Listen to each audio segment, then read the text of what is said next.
വരൂ, നമുക്ക് അലിവസ് ലൈഫ് സയൻസസിന്റെ ഏറ്റവും പുതിയ സാമ്പത്തിക പാദത്തിലെ കണക്കുകളിലേക്കൊന്ന് കടന്നുചെല്ലാം. ഈ പ്രകടനം യഥാർത്ഥത്തിൽ കമ്പനിയുടെ ആരോഗ്യത്തെക്കുറിച്ച് എന്താണ് നമ്മളോട് പറയുന്നതെന്ന് വിശദമായി തന്നെ നോക്കാം.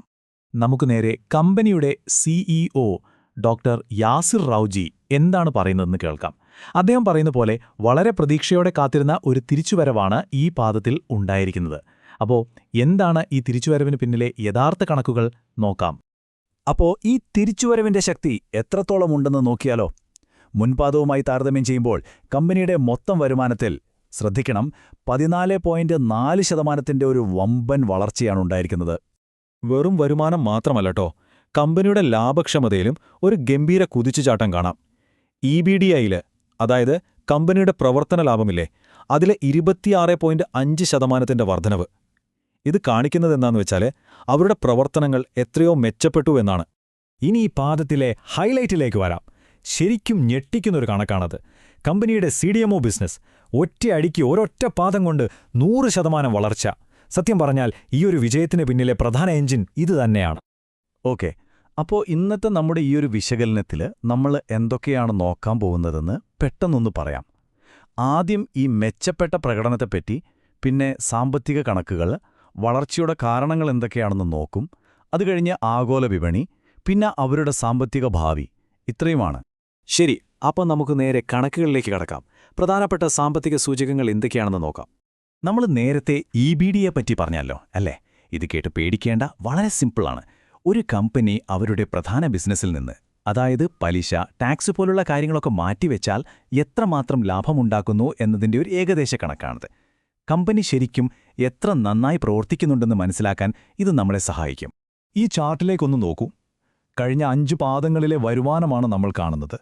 ഇടയ്ക്ക് ചില ഏറ്റക്കുറിച്ചിലുകളൊക്കെ ഉണ്ടായിരുന്നെങ്കിലും ഈ അവസാന പാദത്തിൽ കണ്ടോ, വരുമാനം 6,729 ദശലക്ഷം രൂപയിലേക്ക് കുതിച്ചുയർന്നിരിക്കുന്നു. ഇതൊരു വ്യക്തമായ മുന്നേറ്റമാണ്. വരുമാനം കൂടിയപ്പോൾ സ്വാഭാവികമായും ലാഭക്ഷമതയും കൂടിയിട്ടുണ്ടാകും, അല്ലേ? അതുതന്നെയാണ് ഇവിടെ കാണുന്നത്.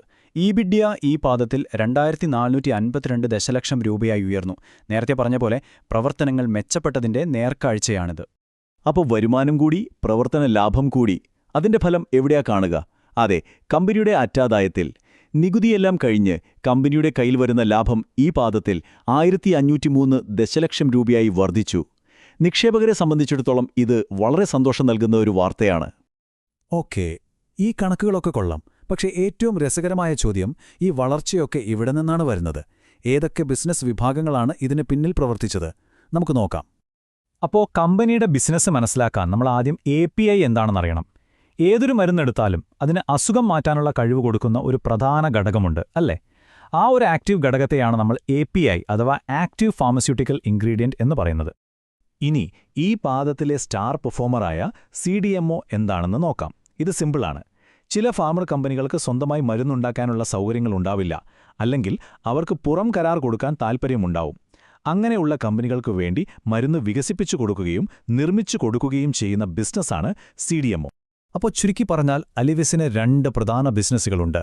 ഒന്ന്, അവർ സ്വന്തമായി ഉണ്ടാക്കി വിൽക്കുന്ന ജനറിക് APIകൾ. 2, മറ്റ് കമ്പനികൾക്ക് വേണ്ടി കരാർ അടിസ്ഥാനത്തിൽ ഉണ്ടാക്കിക്കൊടുക്കുന്ന CDMO.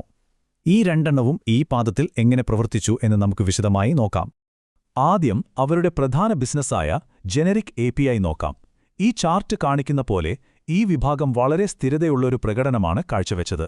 ഏകദേശം 6,070 ദശലക്ഷം രൂപയുടെ വരുമാനം. ഇത് കമ്പനിക്ക് എപ്പോഴും ഒരു ശക്തമായ അടിത്തറ നൽകുന്നുണ്ട്. എന്നാൽ ഈ പാദത്തിലെ കഥ മാറ്റിയത് ഈ വിഭാഗമാണ്, CDMO. ഈ ചാർട്ടിലെ കുതിപ്പ് കണ്ടോ? മുൻപാദത്തിൽ വെറും 278 ദശലക്ഷമായിരുന്നത് ഒറ്റയടിക്ക് 556 ദശലക്ഷത്തിലേക്ക്. അതായത് 100% വളർച്ച. ശരിക്കും അവിശ്വസനീയം. ഈയൊരു കുതിപ്പാണ് കമ്പനിയുടെ മൊത്തം കണക്കുകളെയും മുകളിലേക്ക് കൊണ്ടുപോയത്. ഈ വളർച്ചയുടെ ഉറവിടം നമ്മൾ കണ്ടു. ഇനി അലിവസ് എവിടെയാണ് കൂടുതൽ ശ്രദ്ധ കേന്ദ്രീകരിക്കുന്നത്? അവരുടെ പ്രധാന വിപണികൾ ഏതൊക്കെയാണ് എന്ന് നോക്കാം. ഇതൊന്ന് ശ്രദ്ധിച്ചു നോക്കൂ.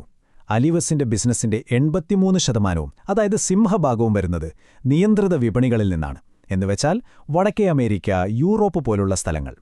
ഇവിടെയൊക്കെ മരുന്നിന്റെ ഗുണനിലവാരത്തിന് വളരെ കർശനമായ നിയമങ്ങളുണ്ട്.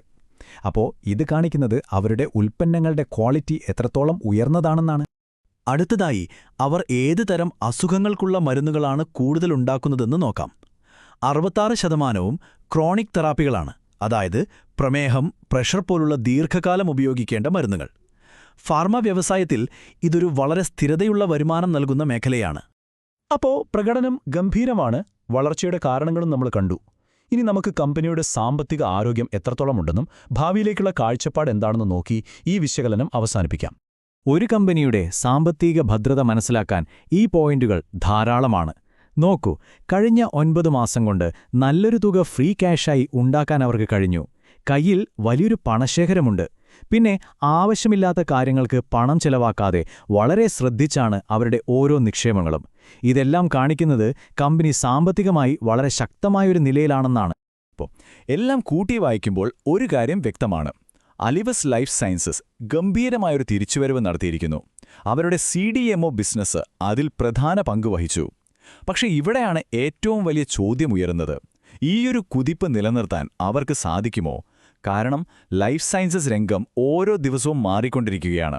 ഈയൊരു ചോദ്യം നിങ്ങൾക്കായി വിട്ടുകൊണ്ട് ഇന്നത്തെ ഈ വിവരണം നമുക്ക് അവസാനിപ്പിക്കാം.